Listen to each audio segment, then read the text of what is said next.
you. It is 11:43. I'm going to introduce you to a woman named Chiara Beer. Now, when Chiara was 2 years old, she suffered a stroke that caused weakness down her right side. And for years, she hid her disabled arm. But now she is sharing her experiences with the world, making videos that show people how to do certain tasks one-handed. I've been talking to her and also been talking to Austin Willett, who's the CEO of Different Strokes, which is a charity that uses Chiara's videos to support other young people. I began by asking Chiara, why? Why make these videos? I suffered a stroke when I was 2. I wanted to share my story of my disability to help other young stroke survivors or stroke survivors feel more confident and be able to be more independent in life. And were you always confident about putting yourself on social media, putting pictures of yourself on social media? No, I wasn't, not at all. I used to hide my arm behind my back, and then I took a picture I really liked, and I tried to retake it, and I couldn't. So I just kind of decided to post it. And how long ago was that? That was 2018. It was quite a long time ago. About 4 years ago, okay. What did you think the reaction would be when you posted the picture of you and your arm was visible? I thought I would get a lot of negative comments or comments asking about my arm, because my arm can be in various different positions and stuff like that. If I'm having a really bad day, it can be really bad. But I got a lot of positive feedback, and I started using different hashtags like hemiplegia, stroke survivor, and then it kind of grew from there. Which arm is the arm that you were concerned about? So I have a right side hemiplegia, so it affects the whole right side of my body. Okay, so what does that, for those who are listening on the radio, what does that look like? So I have very little movement in my right arm. It tends to just, I wouldn't say do what it wants, but I don't have a lot of control over it, and it's a form of cerebral palsy. So there's different types of cerebral palsy. Some people can have a mild cerebral palsy to a severe cerebral palsy. Mine's kind of in the middle because it affects the whole of the right side of my body. So I have no movement of my right arm. I do everything with one hand and my left hand. Okay, so just to be clear, can you lift your arm up, or can you use your fingers on your right hand? What mobility is there? Nothing at all? So I can lift my arm up, but it's more, I don't have a lot of control over it, so it will lift by itself. I can't use my fingers, I can't pick stuff up, I can't grab things. I don't have a lot of movement. Okay. I don't have a lot of controlled movement, so it's kind of involuntary. Okay, thank you for describing that. Tell me the first thing you put on your social media account showing that what you can do with the use of one arm. So I think the first thing I posted was when Instagram started doing videos. I posted a little how I did my hair with one hand. This was before Reels, and then I got more questions, and then people were like, can you start a YouTube channel? And I was like, okay. And then I started a YouTube channel, and it kind of grew from there. Okay, can you just explain to me, I've been on Instagram a while, but I've never used Reels. What's the difference between posting a video and a Reel?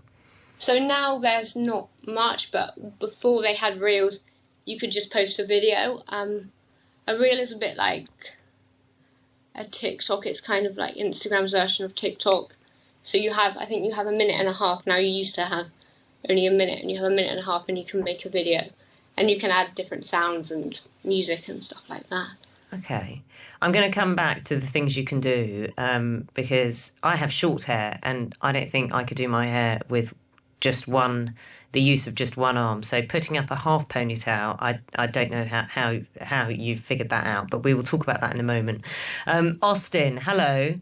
How important is it that someone like Chiara is posting these videos? Well, it's incredibly important.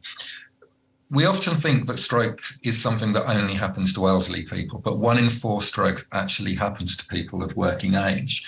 But because of this myth that it only happens to the elderly, this can mean that if you have a stroke when you're at a younger age, it can be an incredibly isolating experience, because you may well think that you're the only person that age that's had a stroke, when we know that that's very, very much not the case.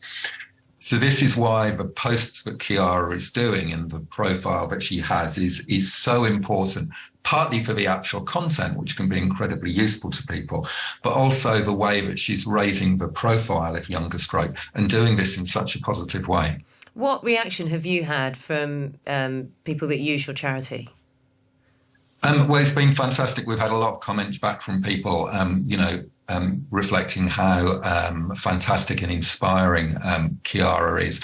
But more importantly than that, people are really able to relate to her, people who've had a stroke in their 20s and 30s and that younger age. They see the profile that Chiara has online, and that's really inspiring to them. Chiara, who messages you the most? I get a variety of messages. So I get messages from parents whose children who have had strokes saying, "Thank you for helping me, because now my daughter can be confident," or "If you can do it, my daughter thinks she can do it." I get messages from teenagers who have had strokes younger in life. I also get messages from elderly stroke survivors saying, "You've helped me because I can now do my earrings." So I get a variety of messages from so many different people. So I was looking at a picture of one of your videos. I didn't see the video about how to put an earring in with just one arm, one hand. I couldn't do it. What's the trick?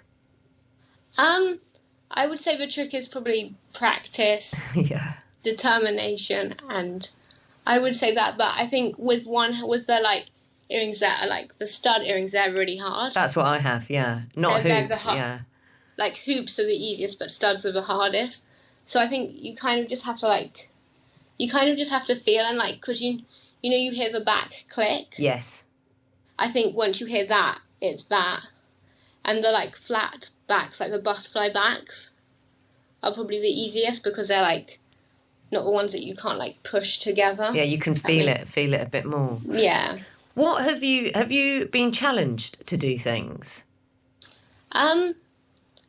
Sometimes on my YouTube channel, I ask if there's a particular video they want me to make. I get a lot of video requests. My friend did challenge me to bake a cake on one of my videos on my YouTube channel, because I'm not a very good baker, so she thought, oh, if you could bake a cake, because it's you're showing the steps, because I struggle with reading as well, so I had to read the ingredients as well. So it's much more, isn't it, Austin, than just the physical limitations that Chiara's tackling? Absolutely. Stroke affects everyone in a different way. There's no real template that comes, after you've had a stroke or being a stroke survivor. Chiara obviously has hemiplegia, but for other stroke survivors, it might not be physical effects that they have of their stroke. They might be affected cognitively, they might be affected emotionally. So again, even for stroke survivors that maybe don't have physical problems, the fact that they're seeing Chiara and reflecting such a positive image of young stroke is really, really important. Chiara, where are you going to go next with this?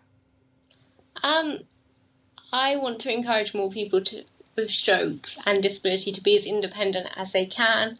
And I would really like to grow my YouTube channel and work with different strokes some more. Chiara, can I ask you a favour? For anyone who approaches you, say in the street, or anyone who approaches someone who has had a stroke, and they're curious, what's the best thing to say? I think every stroke survivor is different, and it depends on whether or not they want to talk about it. I think don't be afraid to ask, but I think ask in a nice way, and if they don't want to talk about it, don't push it, because I think it does take time to open up about your stroke. So I would definitely say just be considerate on how you approach the situation. Also, what I would say, but please feel free to correct me or not, a stroke doesn't define someone. There's so much more to that person. No, a stroke doesn't define someone. Chiara, it's been absolutely fantastic talking to you. What's on the next YouTube video, the new challenge? I think I've got a few. I'm going to do cutting food, and someone asked for an eyeliner video, so I don't know if I might do that. The eyeliner, the challenge of anyone who wears makeup.